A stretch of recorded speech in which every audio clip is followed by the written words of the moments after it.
question. The New START treaty, as you know, expires in less than 3 years.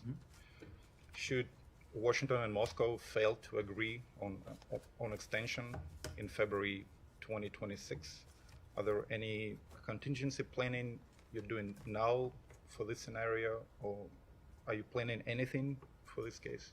I think your question gets far ahead of where we are, and I say that because Moscow has announced its purported suspension of implementation of the New START agreement.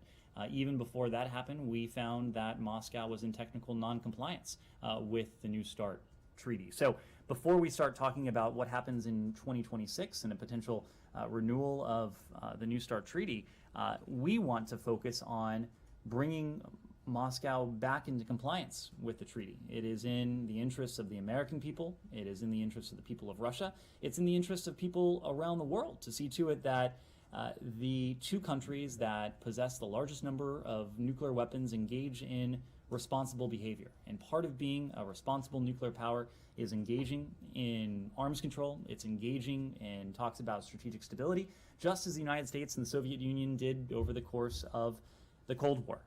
Over the course of the Cold War, we had mechanisms in place to mitigate against the possibility that there would be a nuclear exchange. Ultimately, these efforts were successful in that there was not a nuclear exchange between nuclear powers during the Cold War. Now, the responsibility we have as nuclear powers, the United States and Russia, is just as great. It's incumbent upon countries that seek to be responsible stakeholders in the international community to act responsibly. We have consistently acted responsibly. Late last year, we thought we would soon be meeting with our Russian counterparts in Cairo for a meeting of the Bilateral Consultative Commission to discuss issues of New START implementation and compliance. Russia, unfortunately, pulled out of that engagement. Earlier this year, we thought there would be a meeting of the BCC. Russia, unfortunately, pulled out of that.